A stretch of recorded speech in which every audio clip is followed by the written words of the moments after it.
أعوذ بالله من الشيطان الرجيم. بسم الله الرحمن الرحيم. إن الحمد لله نحمده ونستعينه ونستغفره ونستهديه ونتوب إليه ونعوذ بالله من شرور أنفسنا ومن سيئات أعمالنا. من يهده الله فلا مضل له ومن يضلل فلا هادي له، وأشهد أن لا إله إلا الله وحده لا شريك له، وأشهد أن محمدا عبده ورسوله. يا أيها الذين آمنوا اتقوا الله حق تقاته ولا تموتن إلا وأنتم مسلمون. يا أيها الناس اتقوا ربكم الذي خلقكم من نفس واحدة وخلق منها زوجها وبث منهما رجالا كثيرا ونساء، واتقوا الله الذي تساءلون به والأرحام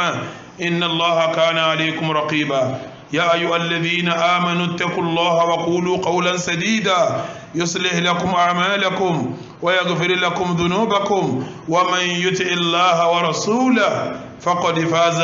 فوزا عظيما. إخوة الإيمان، السلام عليكم ورحمة الله وبركاته.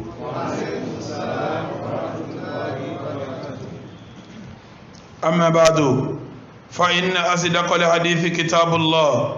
وخير الهدي هدي محمد رسول الله، وشر الأمور محدثاتها، فإن كل محدثة بدعة وكل بدعة ضلالة وكل ضلالة في النار، فالعياذ بالله من النار. gbogbo jama adúpẹ́ fọ́lọ́run, atọrọ ìkẹ́ Ọlọ́run àti ìgẹ́ Ọlọ́run kó lè bá aṣíwájú wa ọ̀gá wa Ànábì wa Muhammad. Ìkẹ́ Ọlọ́run àti ìgẹ́ Ọlọ́run tí a ní kó lọ bá Ànábì, Ọlọ́run jẹ́ bára lé ẹ̀, kó bá àwọn sàhábà rẹ̀, kó wá bá gbogbo àwọn tó bá tẹ̀lé wọn pẹ̀lú dáadáa. kọ́lọ́run jẹ́ ọkàn àwa náà, kọ́lọ́run ọba àlékè ọlá ṣe àwa náà lẹ́ni ire, iṣẹ́ ire, ìwà ire, ọ̀rọ̀ ire, ìrìn ire, ìṣesí ire, èyí tí èèyàn fi jẹ́ ní ire. Ọlọ́run kó fi rọ̀ wá lọ́rùn. ìkẹ́ ìgẹ̀ náà Ọlọ́run jẹ́ ọkàn gbogbo àwọn tí wà lẹ́yìn tiwa, lópin ìgbà tí wọ́n bá wà lórí dáadáa àti déédéé, kó máa wá lọ bẹ́ẹ̀ títí dọjọ́ ẹ̀san. gbogbo ẹ̀yàn ọmọ ìyá mi tẹ́ ń gbọ́ mi nítòsí, tẹ́ ń gbọ́ mi jìnnà, ẹ lọ lè má màdájú èyí tí sòdodo ọ̀rọ̀ òun ni tírà Ọlọ́run, ìmọ̀nà tí ò ní dàrú láéláé òun ni sunna Ànábì wa Muhammad. lẹ́yìn méjèèjì ni ihun kí ohun tí a bá pè lẹ́sìn tí ó bá ti lè lẹ́rìí inú tírà Ọlọ́run àbí kó lẹ́rìí inú sunna Ànábì wa Muhammad sallallahu alayhi wa sallam, in ti ṣẹ̀ríà Ìsìlámù pẹ̀lú ẹni bídà. gbogbo bídà wá ní ànú ni, gbogbo ànú wá ní kò síbi kan tí ó rìsọ́ọ̀tì sí tó juná Ọlọ́run ọba àlekè ọlá lọ. abẹ́lọ́run pẹ̀lú orúkọ ẹ̀ tí fi dára jùlọ àtàwọn àròyìn ẹ̀ tí fi ga jùlọ, Ọlọ́run bá paná adẹ́bọ rẹ́, Ọlọ́run bá paná ẹbọ náà rẹ́, Ọlọ́run bá rẹ bídà ṣètánì ńlẹ̀, kọ́lọ́run bá gbé súnà Ànábì wa Muhammad ga. ní àná à ń yanjú ọ̀rọ̀ tí à ń fọ èsì fún àwọn tí ọ̀rọ̀ òye láti ṣe àlàyé àwọn tó dàrú mọ́ wọn ní ọwọ́. ìgbà tí mò ń kọ wákà lárúbá kan tí ń sọ pé dínú nabiyyi Muhammadin, dínú nabiyyi Muhammadin akhbarun, ni'mal matiyyatu lil fata atharun, la tawqabanna 'anil hadithi wa ahlihi فالرأي ليل والحديث نهار. دين النبي محمد أخبار. دين النبي محمد أخبار. gbogbo ẹ̀sìn Ànábì pátápátá wọ́n gbà wá láti sánmà ni. ìta bá pè lẹ́sìn ìbò mọ́ ní wọ́n ti gbà wá. ó ṣeéṣe kó jẹ́ Al-Kùránì sánmà wọn ti gbà á, ó ṣeéṣe kó jẹ́ àdísì náà sánmà wọn ti gbà á. torí ẹ̀ mo fẹ́ sọ pé àdísì Ànábì náà wà yìí ni ń padà bọ̀ wá bẹ́ẹ̀ o. ni'mal matiyyatu lil fata atharun. ẹni tí ó bá jẹ́ èèyàn gidi tí ó bá kéwu àtharu lọ́yọ̀ òkè. ni'mal matiyyatu lil fata atharu. tá a bá pé èèyàn léèyàn gidi tí ó bá kéwu àtharu lọ́yọ̀ kó sí kí ni ìtumọ̀ ẹ̀ ní alkitabu. ìmọ̀ yókù jẹgẹjẹgẹ nífẹ̀ẹ́ tó bá jẹ́ àfà. ẹlòmí lè ké sáyẹ́nsì, ẹlòmí lè ké mẹkánísìmù, ó lè ké ìmọ̀mí ẹtí ń dákó ṣe nǹkan àmọ́ àfá ìtọ́ yóò ké tó yanjú kìtàbù wà súnà ni láfi ní mẹ́lìmọ̀ tí yàtù lélé fàtà àfáró المتية للفتى ẹni tí ó bá jàfà tí ó jẹ́ yẹn gidi nù jàfà àtàrù ni ọlọ́ ké kí là ń pè ní àtàrù ọlọ́run wí báyìí ànábì wí báyìí àgbọ́yé àwọn ìtàfọ́ kẹnu àfà tí ọba ti kéyọ kí láǹfààní àfà tí a ń jọ jàjàkúròsó kí n ti àgbẹ̀rẹ̀ jàjàkúròsó dìwé jàjàkúròsó àròstó kí n ti àgbẹ̀rẹ̀ yìí àròstó wa sọ báyìí jàjàkúròsó wa sọ báyìí kí n ti àgbẹ̀rẹ̀ jàjàkúròsó so ti kọ̀rọ̀ abákàrí tẹ́ni àbò ti yẹjọ́ ọ̀rọ̀ Umaru ọ̀rọ̀ tó abákàrí yẹjú orí ti Umaru yẹjú àwọn sọ̀rọ̀ jàjàkúròsó àròstó tó ipá àwọn ọmọ secondary school ti ké wọ́n ti mọ́jú ọlọ ní mẹ́lẹ́mọ́ ti yàtò lílì fàtà àfàrù ní mẹ́lẹ́mọ́ ti yàtò lílì fàtà ẹni tá ń sọ bá àfáà ní pókè wà àfàrù ní ọlọ́ké kí lá ń pè ní àfàrù qala Allahu لا ترغبن عن الحديث وأهله ẹni tí ó bá jẹ́ àfáà sọ fún dáadáa la targhabanna anil hadithi wa ahlihi tó bá jẹ́ àfáà hadisi lọ́lọ́ké súnà lọ́lọ́ké ẹni tí ó ké súnà ìjàfà ẹni tí ó bá ké súnà kò ní tẹ́gíní ẹ̀dàkùn èyàn ló ń fẹ́ túlẹ̀ ọba àwọn sí ọwá yọgi tí ọwá ń wo nígbà wá wọ́tán lọ́wọ́ láàfẹ́ mọ̀mí só tún ṣe ní àbúwò bàbá túnlẹ̀ ànábì ṣe súnà rẹ̀ láti kíní ní kó kìtì súnà kálàfẹ́ tó tànábì ṣe ẹyọ kìtì súnà ẹwà ní tànábì náà lè ń ṣe bàbá ṣe ti súnà ìyẹn tànábì bá mú wa láti kíní láti lámójútó bóòlẹ̀ yóò ṣe lóhun túnlẹ̀ ànábì ṣe tí ọmọ wọlé ànábì la targhabanna anil hadithi wa ahlihi tó kaba لا ترغبن عن الحديث وأهله má sojú kòkòrò kó bí àdísì àtàwọn àfáà aládìsì kí a máa àwọn àfáà aládìsì tó yẹjú lásìkò tá a wà yìí Albani ni kí a máa pa Albani ló ń wára kó ní Albani àfáà ti ń ta wàrà kí n tiẹ̀ pẹ̀lú inna lillahi wọ́n ní Albani ní sí ìdí ń ta wàrà ó sì láàfẹ́sìn lóhun wọ́n sì ní látẹ́rí gàbánà anil hadithi má gbẹnu gbọ́ngán sáàdìsì àtàwọn tí yẹjú àdìsì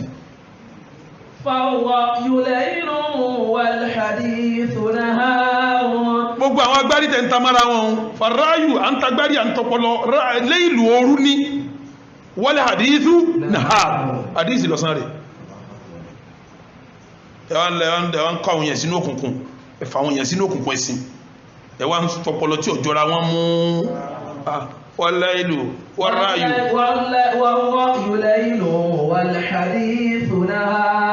wàráyù gbogbo làákà yìí tẹ́ ń tapọ̀ mọ́ra wọn léìlú ooru ní bẹ́yàn bá sí ní lóru yóò jákòtò àbí oníjákòtò yóò ṣubú àní òbí oníṣubú gbogbo ẹ̀yìn tẹ́ ń fọpọlọ sí lọ́wọ́ ẹjà kòtò gbẹ̀yìn ni kòtò ẹ̀sìn ẹjà síbẹ̀ ẹ̀ sì ṣubú torí tọ́lọ̀ ọ̀tà níbi wíkẹ́ndì lò torí pé ráyù ká máa fi làákà ìyẹjú ẹ̀sìn léìlú òru ní gbogbo ẹni tí wọ́n ń tẹ̀lé làákà ìpẹ̀lú yín ń fi yín sínú òkùnkùn ẹ̀sìn ni o wọlé hadithu nàá hadisi lọ̀sán torí tá ànábì mọ́ wá náà ni ó jọ̀sán abẹ́ẹ̀kọ́ ni sínú làákà ìjà ìta ànábì olá jura wọn lọ ànábì tó kú àmọ́ yẹn tí kú nílẹ̀ àwa inú wà ilá wáyú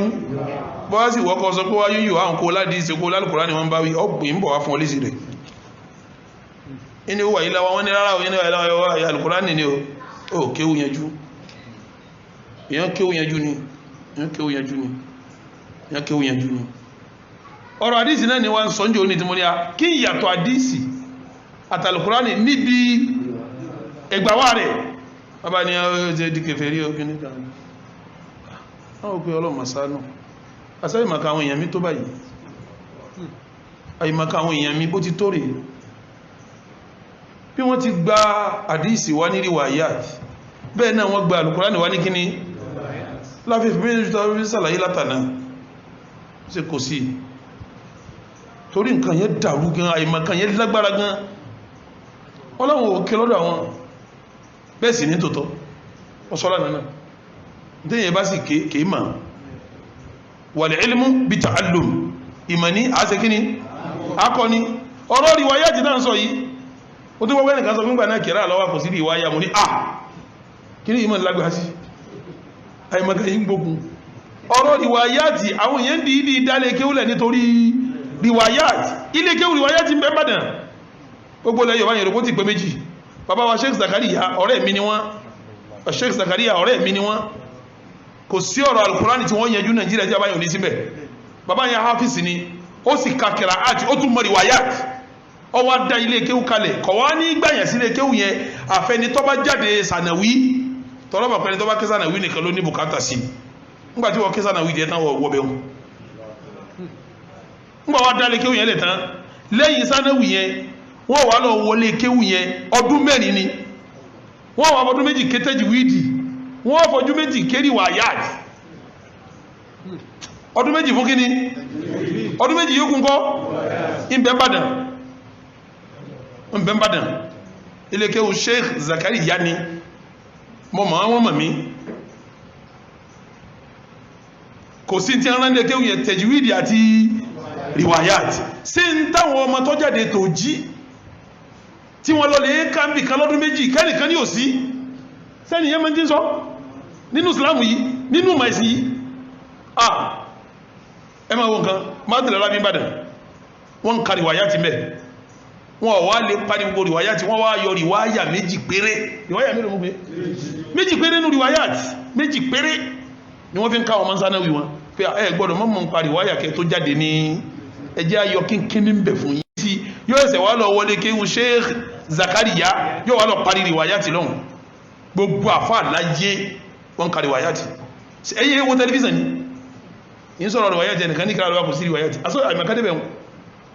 tí wọ́n bá ń ṣe musabaka Kùránì gbogbo ayé tọ́mọ bá jòkó tábà yìí àwọn àfáà tó fẹ́ pé àyà tí ó kà fún wọn ó béèrè lọ́wọ́ rẹ̀ pé ayyu qira'atin taqra bí riwayati man taqra riwaya ta ló fẹ́ kà kí ni wọ́n pè jẹ́mọ́ yóò dẹ̀ sọ riwaya tí ó kà yóò sì máa kà lọ àwọn tó sì jòkó tó fẹ́ máàkì gbogbo riwaya ti bẹ̀ lérí tiwọn àwọn àfáà lálùkùránì nínú ni wọ́n kàn sọ kótókótó àwọn tẹ́ ń gbé kí wọ́n ti lukode kí mo ló ti dé ó ti akala alayhi dahru wa shari ó ti expire àwọn syllabus yẹn nídìí ká tún gbé yẹ̀wò syllabus yẹn máa tún gbé yẹ̀wò ní education ọdọọdún làwọn ìjọba gẹ́ ń gbé syllabus yẹ̀wò ẹ lọ gbé syllabus yìí yẹ̀wò kẹ́ ẹ má kọ́ àwọn ọmọ kéwú kí ẹ má wà jáde síta wà tó lẹ́yìn ayé wọ́n jáde tán wà lọ́tò ní ìgbàtà ń sọ̀rọ̀ riwayati tí wọ́n pẹ́ òsì riwayati kí láyà káwọn ọmọ gan riwayati kí wọ́n sọ̀rọ̀ riwayati kí mo ní riwaya Kùránì lọ́wọ́ dàmú yín ọ̀rọ̀ kínkíní tí gbogbo ní mímọ̀ ayé mọ̀ pé bó ti rínú lẹ́wà wọ wàhálà ẹ́ ń gbé ó ní Kùránì àti kíní kan wọ́n gbọ́ riwayati rí ẹ gbọ́dọ̀ introduce riwayati sáwọn elékéwulẹ̀ Yorùbá gbogbo elékéwulẹ̀ Yorùbá torí kò ní dá kọmọ kéwú kọmọ àmà tí ń jẹ́ kọ́lá bẹ́ẹ̀ tí ẹ̀ fi díẹ̀ síbẹ̀ tí ó mọ̀ pé kíní kan jẹ́ ẹ̀kàn wọn fi ṣe mọ́ ẹ má bàtà àwọn èèyàn jẹ́ mọ́ ìbátẹ̀ èèyàn jẹ́ ní kọmọ jáde thanawi kọmọ mọ̀ tí ń jẹ́ àṣẹ́bí mọ́dí ẹnu náà wọ́n mọ́dí ẹnu sọ́rfù ọmọdé ẹnu bàlágà tó wá lọ yunifásitì yọ́ lọ́mọ yóò kú lọ́hùn tí bá ń ṣe master yóò tún mọ̀ sí tí ó bá ṣe PhD yóò discover àwọn kankan tẹ́nìkan ò discover rẹ̀ rí ẹbí náà wù ti rí pépélé tí ń bẹ́ sánáwì ohun tí sọ́rùfù rí pépélé tí ń bẹ́ sánáwì ohun tẹ́ni tó bá ṣe lókàn lọ complete yóò kù ní yunifásitì tí ó bá ṣe master yóò tún lè ṣe gbìyànjú ẹ lọ fi ìwáyà pélépé náà sí ká máa gbóòrùn tí ń jẹ́ riwayat bàbá sì ní kẹrà ni ta ní rán kẹrà tí ò ní rán riwayat sọ fún mi ta ní ó máa sọ̀rọ̀ kẹrà tí ò ní sọ̀rọ̀ sọ fún mi ayé mọ́ tí ń ṣe náà ní ọmọ pé kẹrà lọ́wọ́ kò sí riwaya mú ní àà kẹrà wá fò wá àìmọ̀ká yẹn sí gíní ó lé ikhwatal iman bí mo bọ́rọ̀ dé lánàá mo ti sọ sílísílà lánàá yẹn bí wọ́n ti gba Al-Qur'an tó fi lọ kan Ànábì wa Muhammad sallallahu ta'ala alayhi wa sallam ọ̀dà bẹni pé mo ka sílísílà àwọn kan lánàá ẹjẹ́ ń sáré tún fẹ́nu kan ó ẹka sílísílà yìí ẹka eléyìí kiri àsìkò tí ń lọ ọya ẹka sílísílà yìí sílísílà tí mo kà lánàá bí mo dúró sílà náà gangan nù. sanadu riwayat al-imam Warsh. sanad kí ni wọ́n pè jẹ́ mọ́ kí la fi ń gbà àdísì náà wọ́n ní sanadu riwaya kí la ń wò bí àdísì náà kí yàtọ̀ sí yàtọ̀ ibi tí ń sọnù sanadu riwaya al-imam warsh imam warsh èmi àdáràwà ayọ́ta lọ́jọ́ kó ti mílá à ń sọ̀rọ̀ lánàá mo ní wárìṣì yẹn à ń sọ lárúbá lánàá mo ń sọ fún pé wárìṣì yẹn kì í ṣe lárúbá wá ó níbẹ̀ ni masari ló ti wá mo ní ọ wá láti masari àkọ́bá nínú àwọn kíbútí lọ́wọ́ àwọn tá ń pè ní kíbútí làwọn tí wọ́n jẹ́ fámìlì ìfèyó náà jọ̀ǹjọ̀ǹ kíbútí ni àmọ́ ti dàfà àgbà Islam àwọn onílárúbá ni mo ní kíbútí ni kò dàrú ọmọ tuntun wò lánàá tó ní mo máa ń tí ń sọ mo ti mọ̀ pé kíbútí ni níṣẹ́ kì í ṣe 50 years ago ọlọ́run sì jọ sọ nínú ọpọlọ mi mo tún wá lọ sí tàkíkù máa dẹ́nà pé ẹ ọkùnrin wa fáwọn wárìṣì yìí mo padà bá pé wọ́n kọ́ síbẹ̀ pé alqibuti al-afriki alqibuti al-afriki kíbútí ni Áfíríkà ni ọmọ kí tó ni òun ni kẹrà rẹ̀ náà wà nù kẹrà àtàkà lù yóò à ń ka wárìṣì nílẹ̀ yóò gbọ́n àbáwátá dé bá wárìṣì ni wọ́n ń ka o ọmọ Áfíríkà lọ́gba wárìṣì wá o sọ pé wárìṣì ọ̀dá ń gbàtẹ̀ tí ẹ̀mọ́ ìwáyà ilé dájọ́ wárìṣì tó rẹ̀ ní Buhari ògbó lárúbáwá ṣé wárìṣì wá gbọ́ gbogbo àwọn afátò ìṣẹ́sẹ̀sì mélòó lárúbáwá wọn kéré sáwọn tí èsì lárúbáwá gbogbo ìwáyà títà ń wí àwọn tí èsì lárúbáwá wà ń bẹ̀ náà wà àwọn tí èsì lárúbáwá ló fi lọ́lẹ̀ afá máa kà lọ. أخذ الإمام عثمان بن سعيد ورش القراءة النافع المدني. ẹ máa gbọ́ ọgbà kìrá àtiẹ̀ akada kí n tún ma akada alkiraata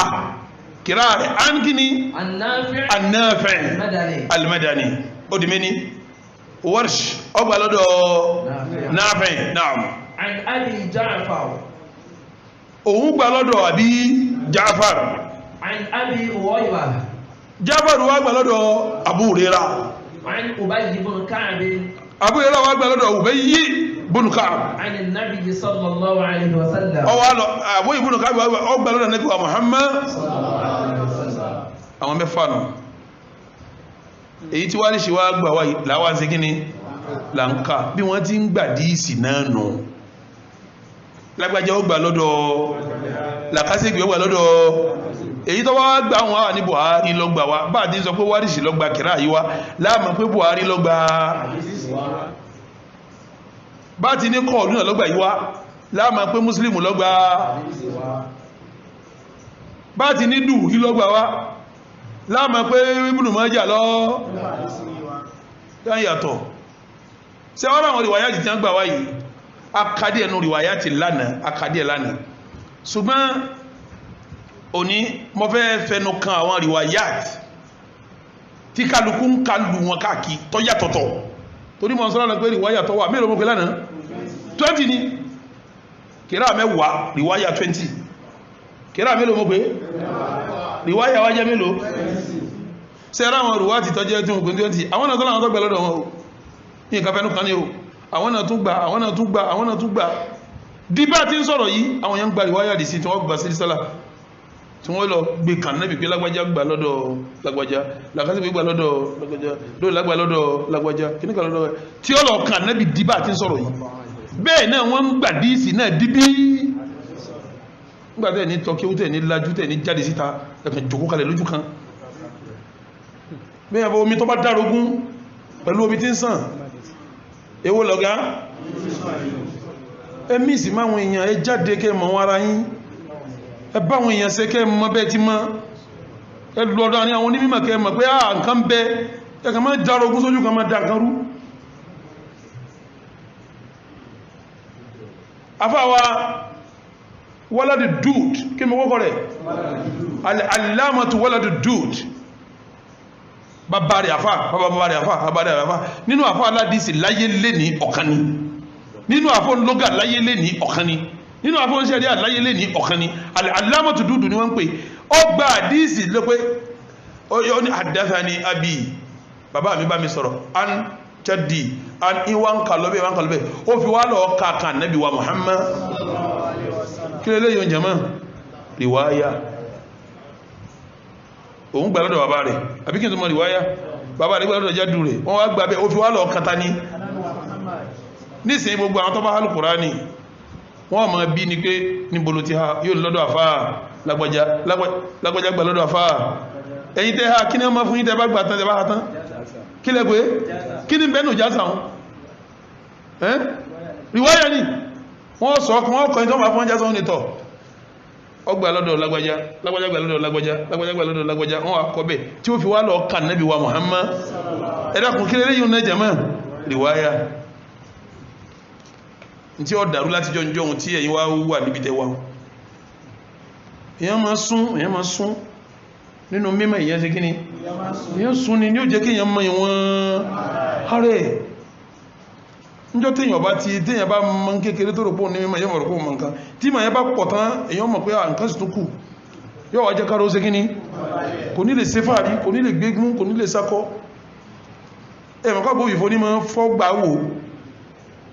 gbogbo àwọn afásúnà tẹ́lẹ̀ tí wọ́n dákẹ́ ohun ìmọ̀ tí ń bẹ lára lómìnú wọn omi ń sunkún ní pẹ̀lú tí ń gbọ́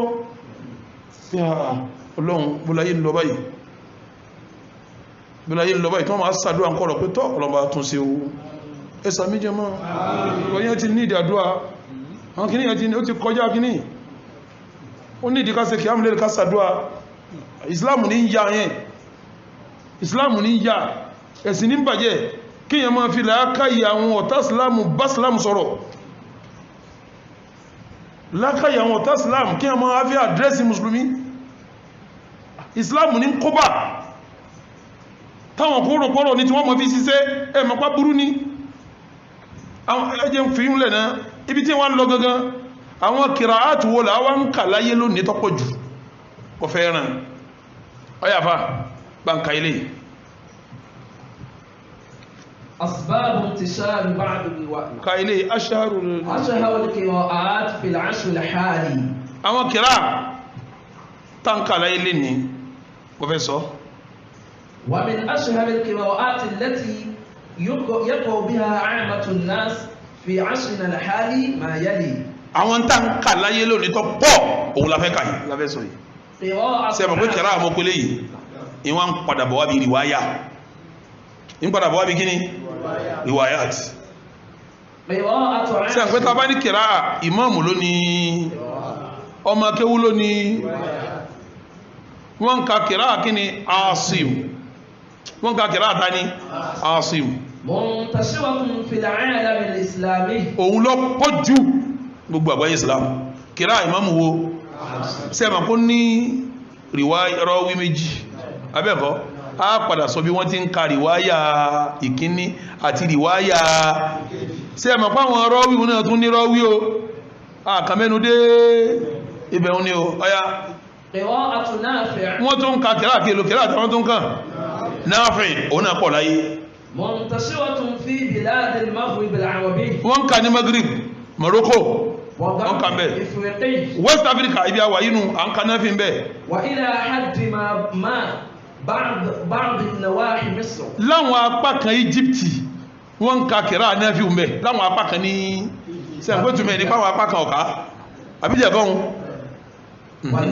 wà Libya wọ́n ka kìrá náà fi ń Libya wà Tishad wọ́n ka kìrá náà fi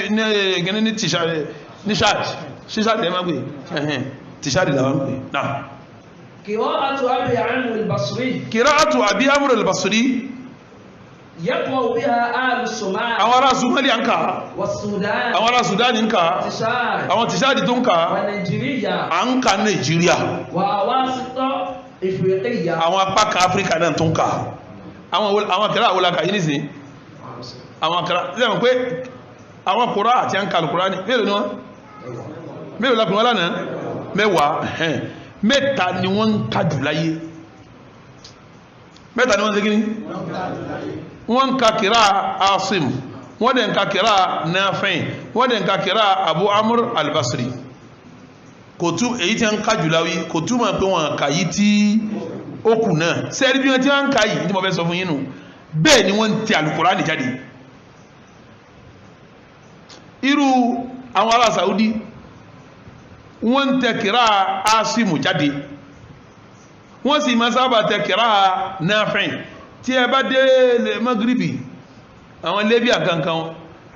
àwọn sábà máa tẹ kìrá Abu Amr al-Basri jáde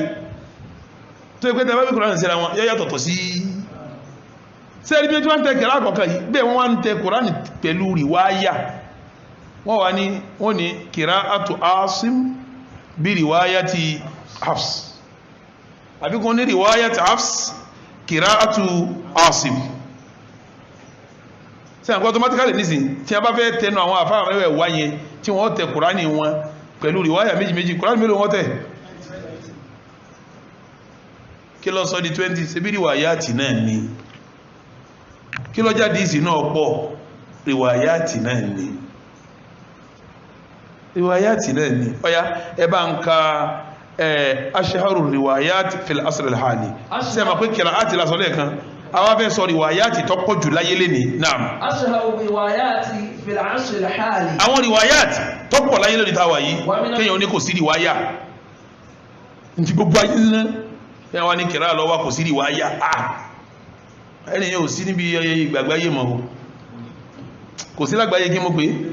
kò sí lágbàáyé mọ̀ wàláhì kò sí lágbàáyé mọ̀ tí wọ́n fẹ́ ṣe dìbéètì Kùránì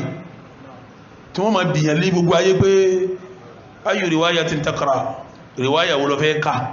kẹ́nìkan wá ní kò sí ti ń jẹ́ bóyá kí èwo tẹlifíṣàn gan wọ́n ń wò kò wo ọ̀rọ̀ ẹ̀sìn tí wọ́n ń yanjú ní ibẹ̀ yẹn bá sì sọ pé ayò riwaya ó yẹ kọ́ mọ́ wádìí pé àwọn ní ayò riwaya kí ní jẹ́ riwaya ọkọ̀ wá lọ kàwé àbíkọ́ lọ tẹ́tẹ́rà kó kéwú àwọn mójúkò ń bẹ̀ bí kò béèrè ọwá mójúkò ọwá ní kò sí riwaya pẹ̀lú àìmọ̀kan ẹwà ń ka riwaya ti táyé ń ká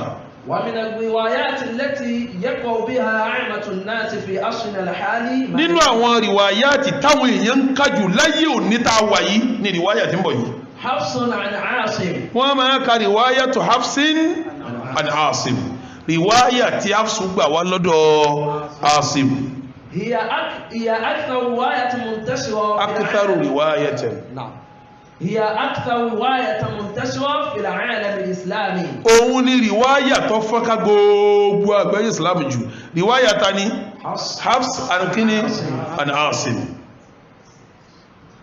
Warsh an Nafi' ó wá kù riwaya tu Warsh an Nafi' منتشرة sẹ́rí ànábì táwọn yóò ní ké bí qira'ati Nafi' ìtumọ̀ ìlú منتشرة في بلاد المغرب العربي èyí ń pọ̀ ní gbogbo ọ̀nà Morocco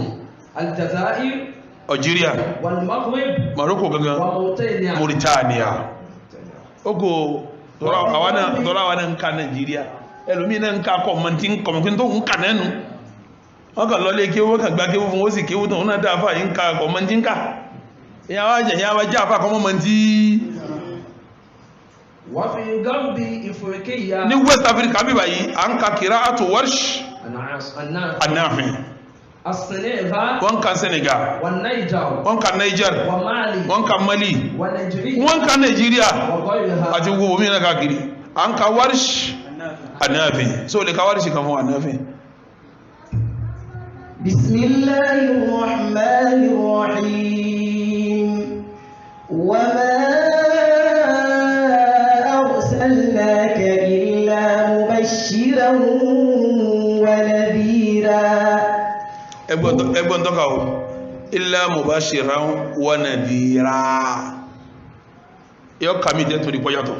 riwaya wo lọ ń ká yìí Warsh an kini an Nafi' riwaya tu Warsh an Nafi' ọyàtọ̀ka وما أرسلناك إلا مبشرا ونذيرا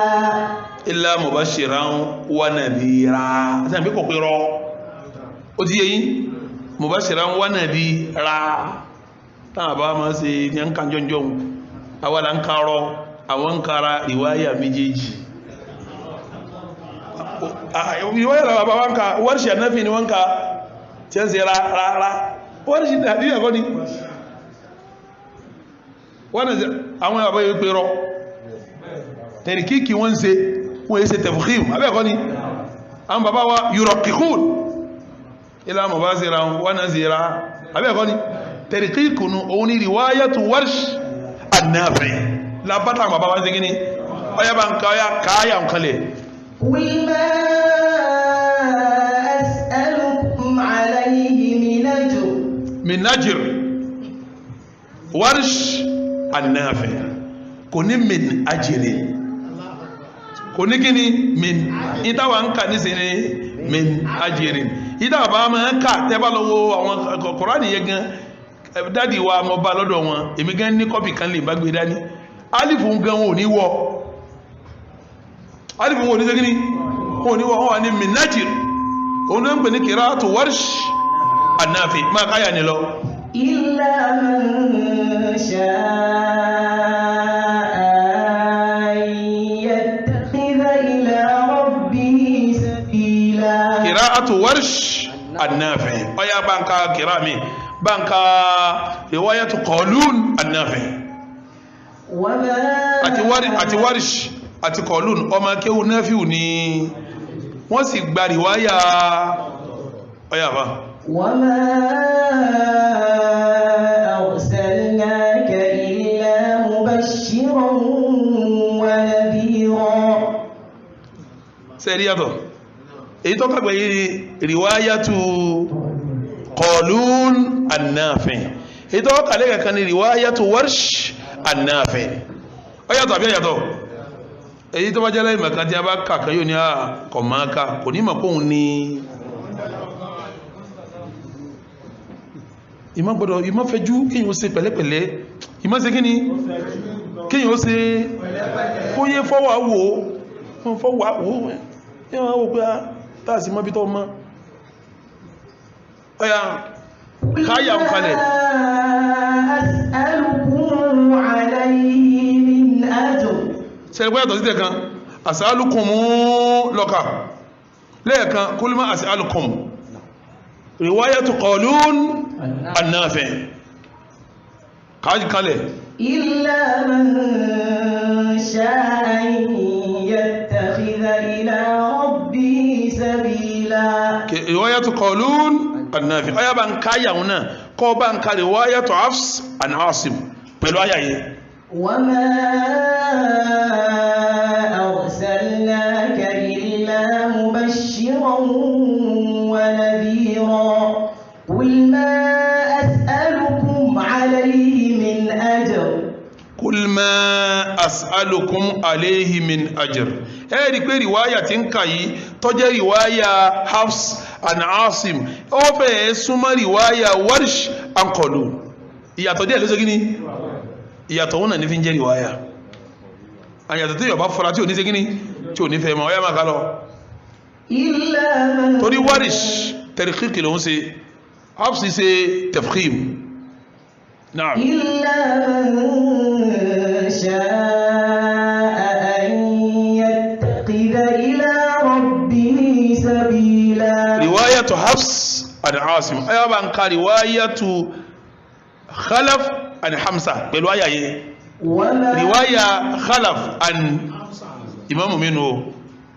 وما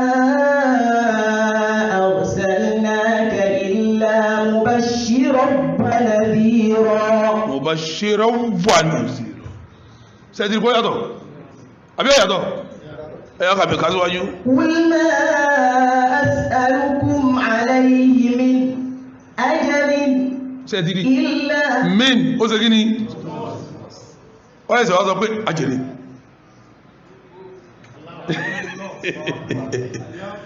èyí ò ní riwaya tó kíni khalaf an kíni báńkà jálẹ̀ إلا من شاء أن ẹgbọ́n lọ tó bí ilá máa kíni tó ká إلا من شاء أن يتخذ إلى ربه سبيلا. ọgbọ́rú ẹ̀rí ọ̀nà haúsá lẹ ti ń gbọ́ haúsá ti ń jà fàá ti pẹ́ ẹ̀yẹ́ wà fi àyọ̀fà haúsá wé àwọn àfáà ti ilá máa ṣe àlọ́kàn riwáyà tánu riwáyà tó khalaf an Hamza ọdọ̀ ìyá tó bọ́ sí bòmí ká tó kankan mí kẹgbọ́ sí ká tó ka riwáyà mi bá ń ka Allahu nuru samawati wal ard tọ́ba wá ka bá ń ka pẹ̀lú riwáyà ti dùrí ànkìsáyí ẹ gbọ́ àwọn riwáyà ti tí gbogbo ẹ sì lọ kí mo ló ṣe bẹ́ẹ̀ bá kankan ẹni tí ọba mọ́ ní ìkàkùkà ní ká òun sì ní gbogbo ẹ̀ náà kí ló kọ́ rẹ̀ riwayat bẹ́ẹ̀ ọba mọ́ riwayat sọ́yẹ́ kó gbélé láfa torí Al-Qur'ani gẹ́gẹ́ ní ìpìlẹ̀ jáfa kí a máa sọ kankan pa Qur'ani kí a máa ṣe gíní lọ́wọ́n gbélé láfa ọgbọ̀dọ̀ jáfa ọgbọ̀dọ̀ jáfa kí mọ́ ní ọgbọ̀dọ̀ jẹ́ ọgbọ̀dọ̀ jáfa tí a bá ní kí ló dé ẹni mọ́ ní kọmọ riwayat kọmọ kí ni kọmọ riwayat kí lẹ́rù gbé wọ́n fi ń tó Al-Qur'ani kí lẹ́rù gbé wọ́n fi ń tafsiri kí lẹ́rù gbé wọ́n fi ń yẹjọ́ àkámù gbogbo àwọn ìkẹ̀rẹ̀ àtànkà yìí ìmútùmọ̀ mí jáde nígbà míì tí ń yí hukumu fi kí padà mọ́ sọ́rọ̀ ní gbogbo nǹkan tí làkà lọ́wọ́ àwọn kìrà àti yẹn kí ló bí sínú fíkíwù bẹ́lẹ̀ ìbá kàyí tẹ́lẹ̀ ìbá kàyí tí mútùmọ̀ tọ̀tọ̀ wá táwọn àfá wá ń fi túmọ̀ ń ṣèdájọ́ fíkíwù mo ti sọ àti fíkà tán gbá kí ó mẹ́ ọmọ sọ̀kan fún yíngbà náà mo sọ pé kò sínú ẹ̀sìn àmọ́ mistake wọn ibi tó ti wá mọ́ sọ pé bí báyìí ni wọ́n ti rí mistake yẹn in tí ó sì yé wọn bẹ̀rẹ̀ mo sọ fún wọn jọ náà ọ̀nà wà lọ́dọ̀ọ́lì kò sí ẹ̀sìn àmọ́ mistake bí tí mistake yẹn ti wá mọ́ sọ fún àwọn afánjọ́ ti ń kọ́ kíw pé tí wọ́n gbọ́ níbi wọ́n ti gbọ́ yìí sí ní bó ti rí ni mistake ni báńkà aláwọ̀ nuru samawati kọ́ báńkì kan bá fi riwayatu dúrí àǹkìsáyí kò fi kẹ́ mọ́ gbọ́ الله نور السماوات والأرض مثل نوره كمشكاة فيها مصباح مثل نوره ما قالوا المصباح في زجاجة المصباح في كني عند ينقل جاء المصباح في كني في زجاجة èyí tẹ́ ń ka wọn ọ́dà bẹ́ẹ̀ ni kó súnmọ́ riwaya Hafsa na Asim lẹ́ ń ka láti jọ yìí riwaya tá ń ka fún yìí nísìnyí riwaya dùrí àǹkìsáyì máa ká lọ. الزجاجة كأنها كوكب دري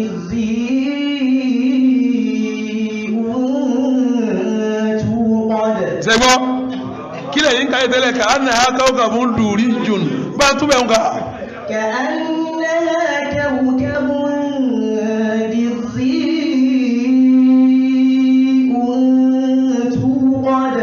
àwọn ilé ìbágbé ilé wọn ni ìkàkúkà ní ǹkà gbogbo tí ọba ti yé ẹmọ béèrè ká mọ́ kọ́ yìí ẹmọ kálọ̀ àìparí àkànúrù kalẹ̀ ọba nǹkan ó tó kárí wáyà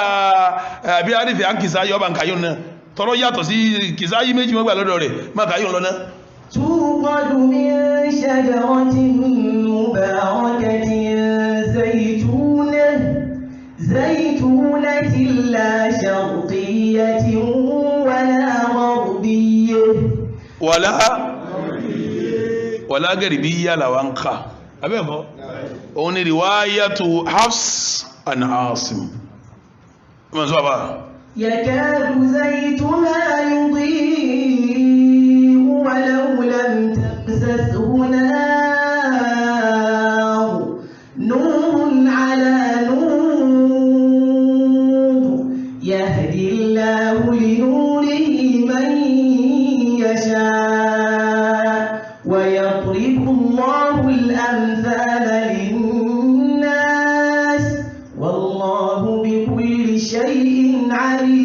عليم. بارك الله فيك. Ọya bá ń ka riwaya Abi Harith Ankisayi. Pẹ̀lú Allahu nuru náà.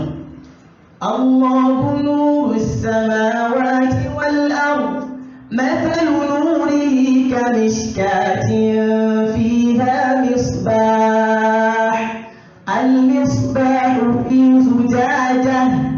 Az-zujajatu ka'annaha kawkabun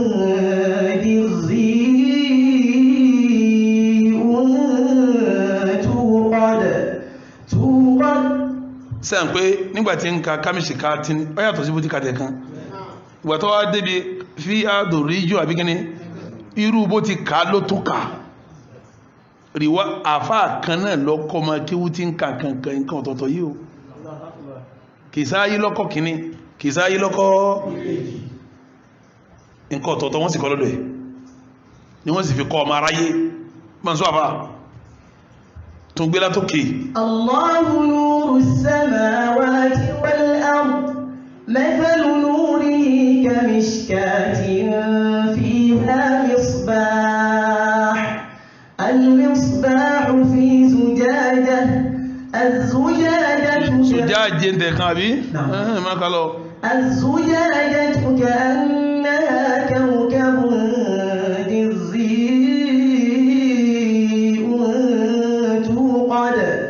توقد من شجرة مباركة زيتونة لا شرقية ولا غربية يكاد زيتها يضيء ولو لم تمسسه نار نور على نور يهدي الله لنوره من يشاء ويضرب الله الأمثال للناس والله بكل شيء عليم. lẹ́bù tí kéwú wà nísìn káwọn yóò ṣe pẹ̀lẹ́ kí mo ní kó ṣe sájánà sí tí ilé kéyìí ni wọ́n lè ké gbogbo ẹnu mo fi sọ wọ́n ní wọn ò kéwú ń dárú kí láà ń ṣe sí ilé kéyìí tàǹkì yìí àwọn tí ń tírẹ́nì àwọn ọmọ tiwa ń bí ni o àwọn àfáà lè kéwú tiwa ní nǹka ìmọ̀ye kìrà áti ó lè ka kìrà ogun ìwáyé ogun bó ti jòkó yìí ẹ̀yìn kàkan kọ̀ yẹn jú àtàfà àtọmọ kíw ẹ lọ ṣe pẹ̀lẹ́pẹ̀lẹ́ níta ń wí lẹ́bù ti kọjá bí dẹ́wà ọ̀wọ̀ lọ́wọ́ ń bẹ́ta fún yín lẹ́bù ti sún bọ́lẹ̀ rọ̀ pé lẹ́bù kéwù wà náà àsìrí kéwù ti tú ọ̀nà ti jìn kí wọ́n lọ́nà ṣe ẹ ṣe pẹ̀lẹ́ ọmọlúwàbí ni wá ní ọmọlúwàbí ni wá ọmọlúwàbí ni wá àmọ́kẹ́ máa challenge authority wa pẹ̀lẹ́pẹ̀lẹ́ o pẹ̀lẹ́pẹ̀lẹ́ ká àwọn kìrá àbí wọ́n ti ń ká Hafsun an Asim wọ́n sọ an-Nafi' wọ́n ti sọ yíò wọ́n bí Nàìjíríà láti wọ́n ká Nàìjíríà náà wa ila haddin ma ba'd an-nawahi Misr àwọn kan ká náà Masari wa Libya tó yí dáa ń sọ lọ́wọ́ ni Warsh an-Nafi' táwọn bàbá wa ń ká láti jọjọ táwọn ń ká dìsí wọ́n ká lẹ́ Haúsá dọ̀la káwà Yorùbá náà lọ kọ́rí wáyé àti ká lọ kọ́ kẹrà àti kájí káwọn ọmọ mọ̀ ìtawà sí ìyẹnjú dárúnu tọ́rọ àwọn wú mímọ̀ láti lẹ́ni àwọn wú mímọ̀ láti lẹ́ni a sì gba àwọn àfáà tó jiná mi ò lè jẹ́ wọn kọ́ mọ́ kọ́kọ́ kan rọ̀rọ̀ kúrọ̀ sí lórí kọjá ìdímọ̀ lọ́dà gbòrúrú àbí ká ọmọ kẹgbẹ́ rẹ̀ ọmọ challenge ẹ̀ kẹgbẹ́ ọmọ kí òmí challenge ẹ̀ kọ́mọ̀ rẹ̀ sí fọ̀ kọ́mọ̀ ó pé àmbò lèmi tí wá kọ́ tèmi táwọn ẹgbẹ́ mi fi wá ń challenge mi tí ìrẹsì fọ́ ọmọ kí òmí kọ́ ọmọ iléèwé mi kọ́ gbogbo ọmọ sí bí wọ́n sọ lánàá gbogbo ọmọ tí ń kí tàrà wí ń bí áfíìsù ni wọ́n ọmọ 12 ń bẹnu wọn tàbí ẹ̀bẹ́ ní orí wọn ẹgbọ́n tí a ń ká mẹ́rọ lọ́wọ́ pàán láàrin tí bóyá ilẹ̀ ní ẹnìkan tó hàn bẹ̀wò kí là ń wí bó láti ń ṣe bó ní ti horú ẹgbẹ́ ń bígbó pẹ̀lẹ́pẹ̀lẹ́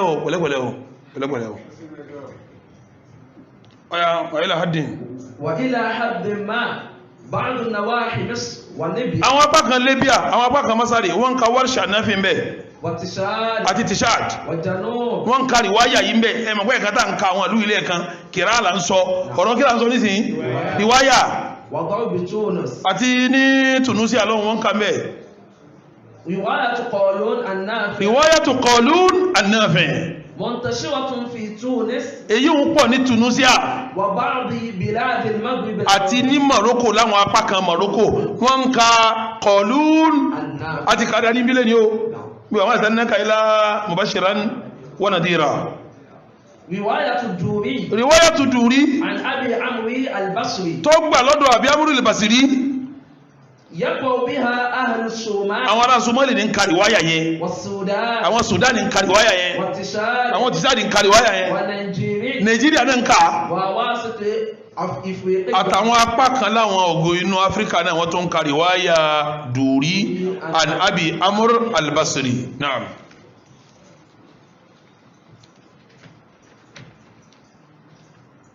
ṣé riwaya ti ẹkú àbójú pé níta tọ̀ ọ̀rọ̀ riwaya ti ni ẹ sẹ́rí bí riwaya ti ẹ ọkà àwọn kankan tó mọ́ fẹ́ yán tó bá di lọ́la kọ́lọ̀ ọgbọ̀n alámi àtàláfíà ma yán bọ̀ tí ó kọ̀rọ̀ kan tí mo fẹ́ sọ ìgbà tí ń sọ̀rọ̀ lánàá mo ń sọ pé ń sọ bí tí Kùránì àtàdísì ti jọ kan náà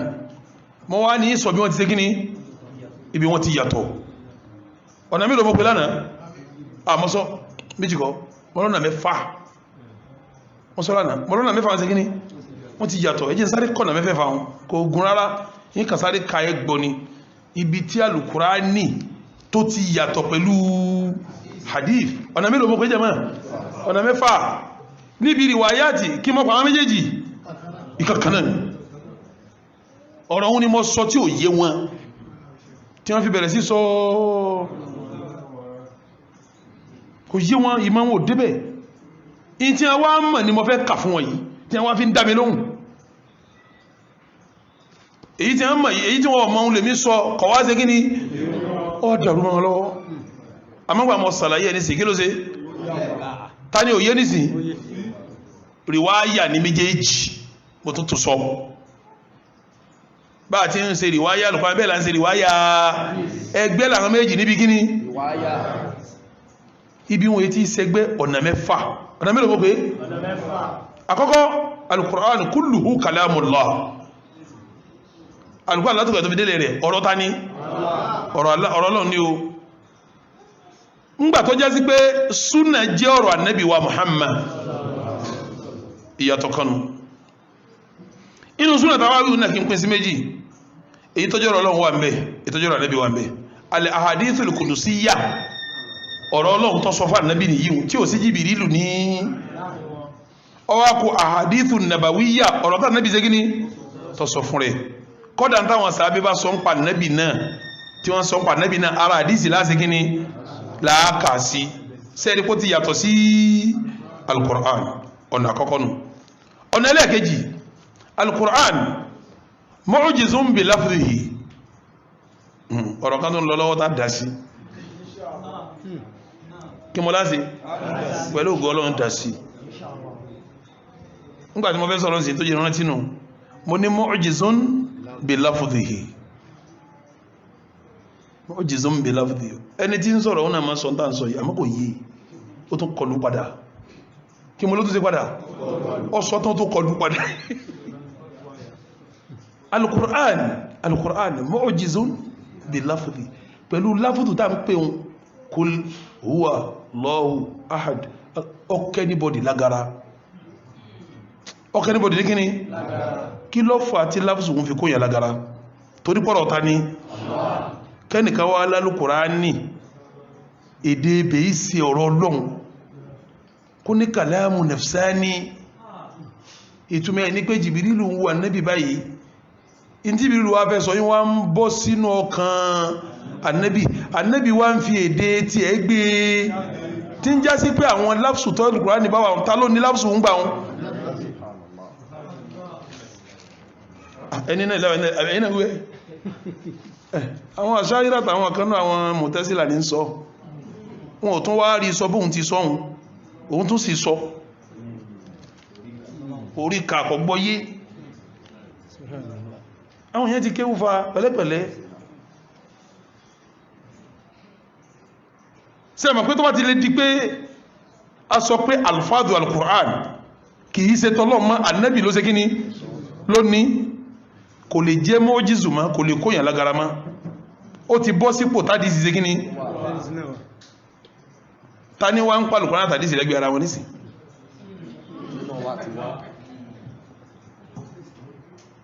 àbí òkèlè àní ta lẹni tí ń pè àdísì àlùkùránì lẹ́gbẹ̀ẹ́ ara wọn nísìn ńgbà tó ní ọ̀rọ̀ tí wọ́n fi gbé àlùkùránì jáde torí pàdánẹ́bì jẹ́ lárúbáwá ní fi ń fi lárúbáwá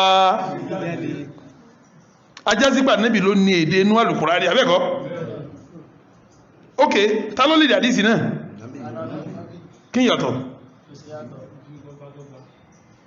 ta ló wá ń sọ tí wọ́n wí ní sí láàrin mi wọn abọ́rọ̀ mi ò kílíà ni bí èèyàn bá ń sọ̀rọ̀ kọ́ mọ́ sọ̀rọ̀ sọ kí mo ní kọ́ mọ́ sí ń sọ̀rọ̀ sọ èèyàn sọ̀rọ̀ sọ ni èèyàn sọ̀rọ̀ sọ ni ọlọ́ni Qur'anan Arabiyyan banka inna anzalnahu Qur'anan Arabiyyan liqaumin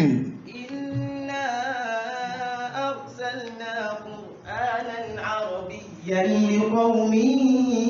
يؤمنون Ọlọ́run la sọ Al-Qur'an kalẹ̀ ní Qur'anan Arabiyyan pẹ̀lú èdè kí ló pé kọ̀dárù ok tàbá ní kàlámù nafsani ni sẹ́gbọ́n tí mo fẹ́ sọ yìí ká ní ìmísí tí Jìbìrìlù ọ̀rọ̀ mi mo fẹ́ yà sí yìí o ká ní ìmísí tí Jìbìrìlù mísí Ànábì lànábì wá gbé jáde pẹ̀lú Al-Qur'an náà jẹ́ kàlámù mọ́nà Al-Qur'an náà jẹ́ kí ni mọ́ torí ń tàà bá sọ báyìí tàà bá gbọ́ ní jẹ́ ń tàà bá gbọ́ èsì kàlámù ọ́dá àdísì Ànábì wa Muhammad ọlọ́lọ́wọ́ ọba àlíkẹ́ ọlá kò ní gbá yín mú pẹ̀lú tí bá ń rú wúyẹ́wúyẹ́ lẹ́mìí yín ma lam ta'mal bihi aw tatakallam aw tatahaddath tọ́ bá ti fi ṣiṣẹ́ àti tọ́ bá ti sọ àṣẹ ká sọ́hun ní jẹ́ kàlám bá bá sọ kìí ṣe gíní ọlọ́run ọ̀sọ̀rọ̀ lẹ́ ń wíhun àbí túnmẹ̀ kọ́ ní torí ń tàbá ń rò lẹ́mí ìṣẹ̀rí òríro tọ́ bá ti sọ ní lẹ́yìn náà sẹ́bẹ̀ kí náà simple arithmetic ni tí a bá ní al-kalam wọ́n ní ismun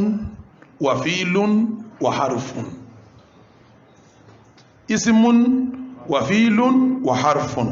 ismi fi'li àtàràfi ọ̀dá tí ọ̀rọ̀ gẹ́gẹ́ nídìí àràfi tẹ́ bá wá pé Kùránì lọ́rọ̀ Ọlọ́run ta ń la àràfi bẹ̀ ta ń la àràfi inú Al-Kùránì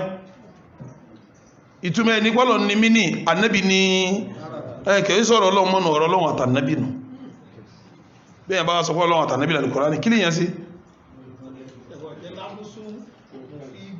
كلامنا لفظ مفيد فاستقم واسم وفعل ثم حرف للكلم كما قال ابن مالك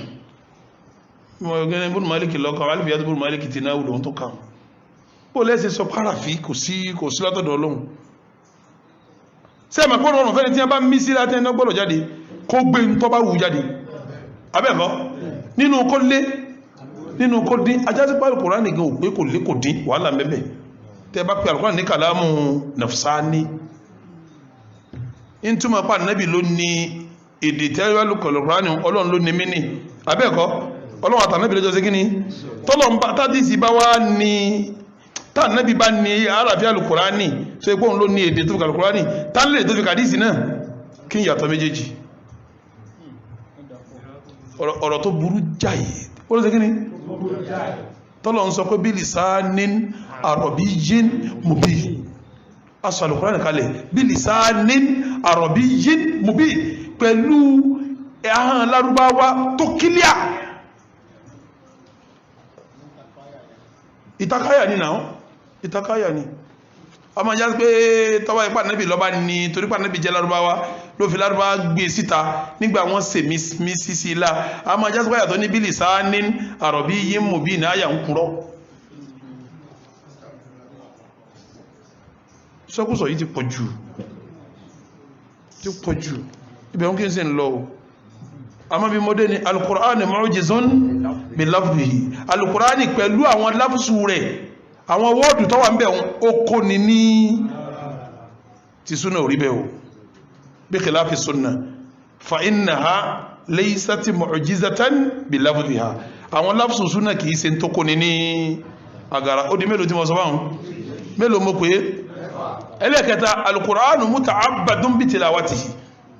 tá a bá ń ka Al-Qur'ani kíkà rẹ̀ àfi ń ṣèbádà ní bí khilafi súnà ẹ̀yàtọ̀ ti súnà tàdísì ó di mélòó báhùn báńkà nàbà 4 القرآن الكريم منقول بالتواتر. القرآن ọ̀gọ̀rọ̀ èèyàn ní gbà wá ọ̀gọ̀rọ̀ èèyàn ní ṣe kíni ọ̀gọ̀rọ̀ gbàlọ́dọ̀ tó fi kàn wá.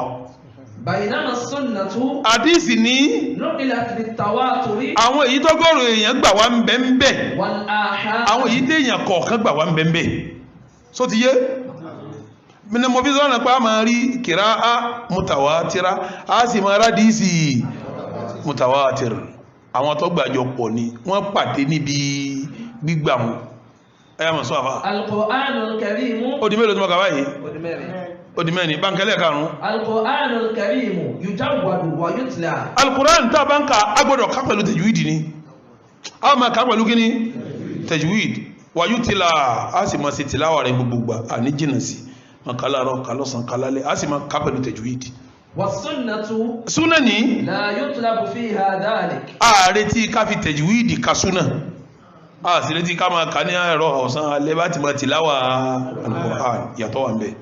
القرآن الكريم ẹlẹ́ẹ̀kẹfà ni o abẹ́ẹ̀kọ́ نعم yàtọ̀ fọwọ́ láàrin wọn ní ká wọn alukuran karim لا تجوز قراءته بالمعنى. bil maani a gbọ́dọ̀ máa ka kùránì pẹ̀lú ìtumọ̀ rẹ̀ ويجوز ذلك في السنة. a lè ka súnà àdísì ànábì pẹ̀lú ìtumọ̀ káàkiri ní kàmá qala rasul kàmá gẹ́gẹ́ bá ànábì ti sọ èyí lè mú kọ́kà máa sọ pé à gẹ́gẹ́ bí n ta ànábì sọ kọ́ wá fi ọ̀rọ̀ ara rẹ̀ sọ kọ́ wá yìí pé lápsù tádìsì bá wà ló fi ṣe kíní ló fi sọ a gbọ́dọ̀ dánwò nínú alukur'an ìyàtọ̀ mẹ́fẹ̀ẹ̀fà nù ìntàlùkùránì fi ju àdíìsì lọ́nu sókílẹ̀ àbí òkílẹ̀ àmọ́ níbi ẹgbà wá kí láwọn méjèèjì wáyá ti kan náà wọ́n fi gbàrí wáyà rẹ̀ wá náà ni ibi tí wọ́n ti yàtọ̀tọ̀ díẹ̀ sí tí wọ́n ti yàtọ̀ àti tí àlùkùránì fi ju súnà nábì lọ mẹ́fẹ̀ẹ̀fà ni mo ṣe kíni ni mo ti kàn tọ́ mo fẹ́ bọ́ síbi bóyá èwo ní kí n tiẹ̀ mú nísìn bẹ̀ mo fẹ́ okùn kan méjì tí mo fẹ́ yanjú náà as-sunna sunna nabi wáyí ni kí ni mo pè jama sunna nabi kí ni wáyí ni sunna nabi bóò ni sunna nabi ti jẹ́ wáyí sẹ́ẹ̀rí àwọn kan tí wọ́n fẹ́ sẹ́ẹ̀rí tí ń ṣẹlẹ̀ ẹjẹ́ ní kọ́ sàlàyé tí ń ṣẹlẹ̀ ogun ẹ̀sìn ni kí ni mo pè jama ìpalẹ̀mọ́ àti da ìsìláàmù lójú wọ́n dẹ̀ rí pé kò rọrùn láti sọ pé a fẹ́ bá ìsìláàmù jà ètí ó kù ń bẹ̀ ni pé ìtí ń jẹ́ ògo wọn ẹjẹ́ ayẹyẹ mọ́ wọn lọ́wọ́ ẹjẹ́ awú láti gbòǹgbò nígbà wọn fẹ́ wú láti gbòǹgbò wọ́n rí pé ń tá àkọ́kọ́ ṣiṣẹ́ lórí ẹ̀ ni pé ẹjẹ́ ajó yí wọn pàdé ìsì o kìí ṣe ń tẹ́lẹ̀ fi ṣiṣẹ́ gbogbo ọ̀rọ̀ ànábì ṣe ń tẹ́lẹ̀ fi ṣiṣẹ́ torí pé ọ̀rọ̀ ànábì bálúbalú ní kí ni wọ́n pè bálúbalú ọ̀rọ̀ ànábì ibi wọ́n ti bẹ̀rẹ̀ sẹ́nu pé àdísì ẹ̀ lè fàdísì sí lọ́hùn torí pàdísì ń kọ́ ànábì ti kú tán óhó kí wọ́n tó sa àdísì jọ nínú àwọn àdísì tẹ́ ń wí yìí ó kúnnú ẹ̀ tí ì sọ̀rọ̀ ànábì àwọn àdísì sẹ́yìn pé tí wọ́n bá ti jẹ́ ó yé wa pàdísì kò sínú ọ̀rọ̀ ànábì wa Muhammad sallallahu alaihi wasallam tí wọ́n ti wíkì àdísì mọ́ wa ní ọwọ́ sẹ́mọ̀ pé túnmọ̀ ní pé ìlàjì ẹ̀sìn ṣe gíní ìlàjì ẹ̀sìn ti lọ bí ìlàjì bá wá lọ báwọn a máa bá ìlàjì yóò kò fínra pé yé alukurani bọ́bá yà wọ́n padà sọ fún apẹ́tọ̀ alukurani tẹ̀ ń wí òun gan náà kò ní sẹ́mọ̀ pé wọ́n ti bẹ̀rẹ̀ alukurani ọ̀làlàfíà mọ́ nígbà wọ́n ti ń sọ pé alukurani ọlọ́run ló ní ìmísí rẹ̀ ànábì ló wá lédè tí ó fi gbé jáde sẹ́yìn tó wọ́n padà yá wọ́n padà fa mistake alukurani náà yọ pé tọ́ nígbàtà anábì ń gbé jáde lọ́wọ́ àwọn mistake tí anábì ṣe rè mistake tí anábì ṣe rè tá a bá tètè wá yanjú ẹ̀ kájí ó fi rinlẹ̀ pé súnà anábì o nínú tó kílíà sáwà nínú ẹ̀sìn wáàyí ni tọ́ba lálàáfíà àdìsí tọ́ba lálàáfíà kí ni mo pè é gẹ́gẹ́ bí kìrá àtọ́lá láàfíà bá ti ń ka taari kìrá àti ọ̀dá táàkà gẹ́gẹ́ bẹ́ẹ̀ náà ni àdísì tọ́lá láàfíà àgbà èyí tí ọba dáa ní sekíní bá ti gba kìrá àmọ̀dún à bẹ́ẹ̀ náà láà ní gba àdísì nígbà tẹ́ni tí ó sọ̀rọ̀ yẹn sọ̀rọ̀ tí ń dá mi lóhùn ó ní wọ́n kọ́ àdísì láyé ànábì àfàwọn tẹ́tẹ́rẹ́ kan ọgọ́rùn ọdún kẹta ní a tó kọ́ àhá tíra àdísì méje lọ́wọ́ láyé ànábì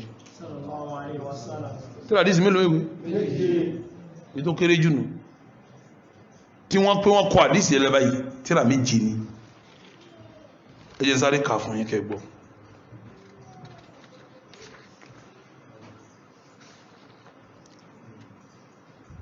ayaka náà kàlá ti bí ومما ورد كتابته من الحديث في عهد النبي صلى الله عليه وسلم nínú àwọn ومما ورد kíni tó ká ومما ورد كتابته من الحديث nínú àwọn tí wọ́n ti kọ lẹ́nu àdísì ànábì báyìí في عهد النبي صلى الله عليه وسلم láyé ànábì wa Muhammad ìkẹ́rọ̀ lọ́n kọ́ bá ànábì àwọn àdísì ti kọ lẹ̀ láyé rẹ̀ báyìí kàkéjì صحيفة علي بن أبي طالب صحيفة علي ibn Abi Talib Sahifatu Ali wọ́n ti kọ́ láti dání ayaka وهي صحيفة صغيرة ìwé tíradísì kékeré kan ní تشتمل على العقل ó wà lórí ọ̀rọ̀ bí wọ́n ti sọ̀rọ̀ díyà kìí ṣe làákà ìlédè yìí díyà ni o أي مقادير díyà náà ń pè ní akil náà ṣe ní fíkíw náà وعلى أحكام فكاك الأسير fikakil asir àti ìdájọ́ bá àti tú ẹrú lẹ́kú olóko ẹrú bá àti sandíyà wà ń bẹ̀ bá àti tú ẹrú lẹ́kú olóko ẹrú wà ń bẹ̀ tí àlígbà lẹ́nu ẹ̀lẹ́bẹ̀ ọmọ tọ́wá sí kíní tíradísì rí láyà nẹ́bí ma káńsó. وقد أخرج نبأها al-Bukhari Imam Bukhari ó sọ gbogbo nínú tí ń bẹ́nu Bukhari rẹ̀ lèyí tàlí kọ́lẹ̀ nínú tí ń bẹ́nu Bukhari ìtàlí kọ́lẹ̀ yìí ń bẹ́nu tíra ẹ̀dàkùn ṣé Buhari rọ àdísì báyìí ní ọba wọ́n ti kọ́ látàrí ànábì wọ́n ń gbà tó fi kán náà ní bẹ́nu Buhari dọ́wọ́n máa ká sọ àfá Imam Bukhari sọ ọ̀rọ̀ àwọn tíra inú Bukhari rẹ̀ àtàwọn míì nánú àfá aládìsì an Abi Juhayfa lọ́dọ̀ bàbá Juhayfa ó sọ pé ní mo béèrè ǹjẹ́ tíra kan bẹ lọ́dọ̀ yín ó ní rárá o àfi tíra Ọlọ́run aw fahmun a'tayahu rajulun muslimun aw ma fi ó lábàgbóyé kan tọkùnrin mùsùlùmí kan ní ó ní tíra Ọlọ́run àbágbóyé tọkùnrin mùsùlùmí kan ní ó ní méjì àbí bẹ́ẹ̀ kọ́ èyí tí ń bẹ nínú Sahifa ọkàn kan mélòó èyí tí ọlọ́kọ̀ọ́lẹ̀ táwọn ní tíra Ọlọ́run àkọọ́lẹ̀ kejì àgbóyé mùsùlùmí kan tó wà lọ́dọ̀ àwọn ó ní méjì tíra ẹlẹ́ẹ̀kẹta òun èyí tí ń bẹ nínú Sahifa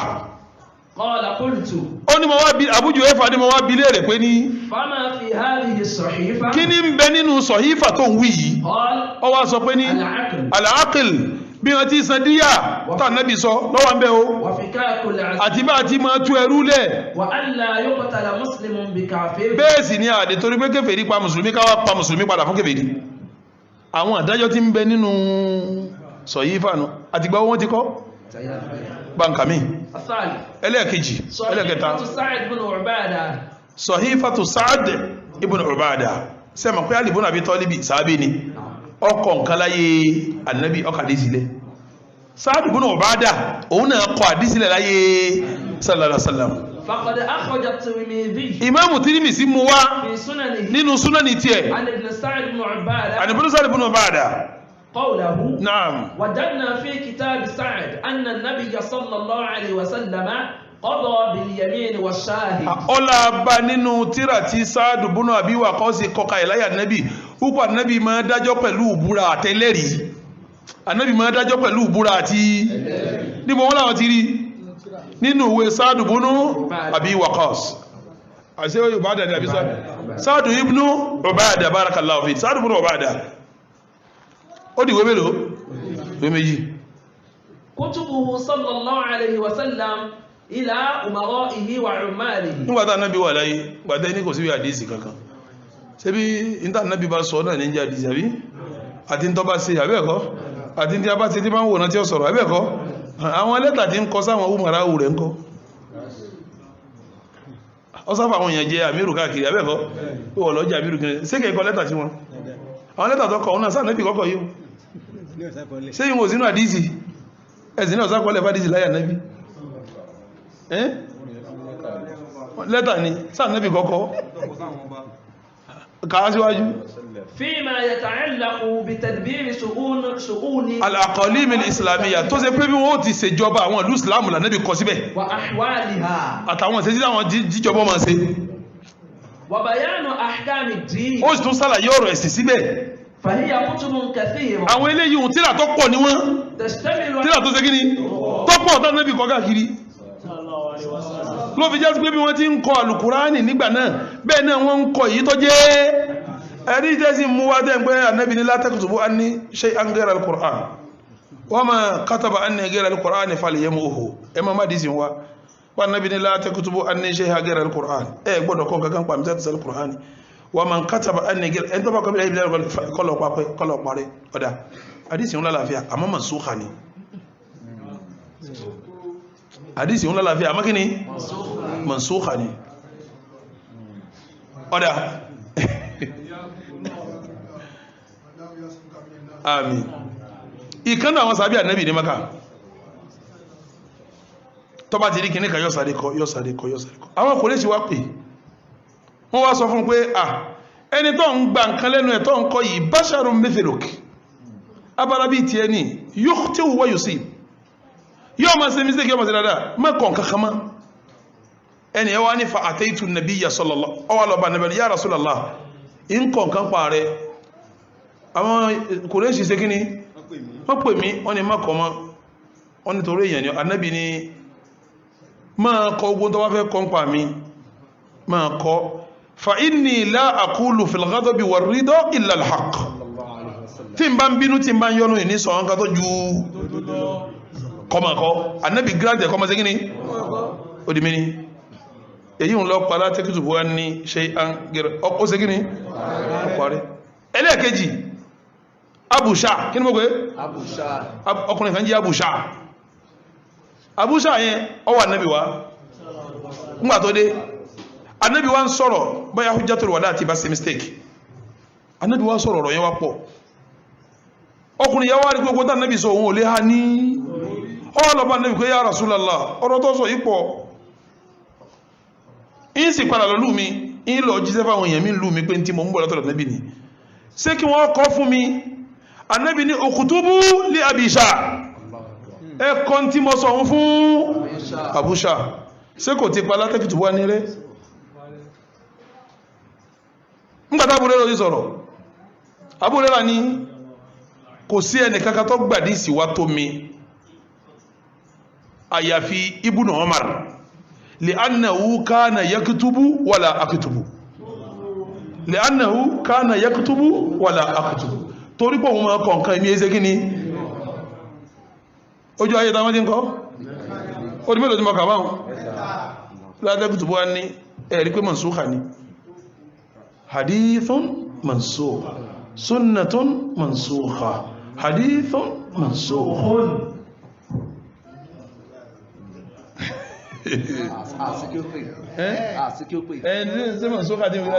sunnatun mansukha lóye tó méjì pè fún yín torí wọ́n sọ mi náà وهي كتب كثيرة àyíká Nábì kọ fáwọn umarawu rẹ̀ yẹn kutubun كثيرة kí ni tó máa kutubun kathira síbí wọn náà wọ́n kójọ tó dàdísì tẹ́wàá ń pé wọn ọkọ̀ àdísì láyé ẹfẹ́ fàdísì yà bí kò ṣeé ṣe kí mo ní kò ṣeé ṣe àwọn ìdí tó kúnná wà máa kán sọ àbá تشتمل على مهمات àwọn àdísì tàbí kọ fáwọn umarawu rẹ̀ wọn tẹ̀sítẹ́mìlù alákíní مهمات أحكام الإسلام ó kó àwọn ọ̀rọ̀ islamu sínú àtàwọn àkídà islam ó kó sínú وبيان الأنصبة àti bá àti pígún ó kó sínú àti gbogbo ohun tí ṣẹ̀rí àpín ó kó sínú والمقادير الشرعية للزكاة àti bá àti pín sàkátà ayọ̀ sàká ó kó sínú والديات àti bá àti san díyà bí ẹni ó pààyàn bí ẹni ó gápá díyàwó ní ọ̀sán ó kó sínú والحدود àti bí hádù ọlọ́run àwọn pẹ́lẹ́ ìbá ṣe báyìí ẹgẹ lọ́wọ́ pẹ́lẹ́ ìbá ṣe báyìí ẹ̀nà ìyẹgbẹ́ báyìí ní ẹ̀nà àwọn ìwé yẹn kó sínú والمحرمات àwọn tọ́jọ́ mọ́ àràmọ́tù ìwé yẹn kó sínú وغير ذلك àti tọ́jọ́ bẹ́ẹ̀ lọ ẹ dákun àwọn kí ló wà ń bí àdìsí tó jẹ́ lẹ́yìn náà lọ wàá tún sàkátà lọ́lọ́run wí bá ti yọ sàkánú àdìsí lọ́wọ́ wọ́n ti kọ́ látàrí ànábì ni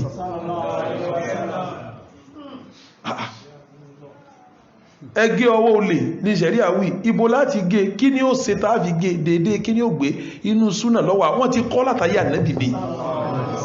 ẹsẹ̀ ń pé wọn kàrí ìsìláyà ànábì kí lẹ̀ wí ẹ má mọ̀ tráyà ìmọ̀kámọ́ o ẹ má gbìyànjú ìmọ̀kámọ́ bí kèfèrí bá ń sọ àti mọ̀kọ́ fẹ́ bá Islam jẹ́ ni mùsùlùmí ọ̀gbọ́dọ̀ sí kí ni mùsùlùmí ọ̀wádìí mẹ̀sìn yóò kọ́nà ni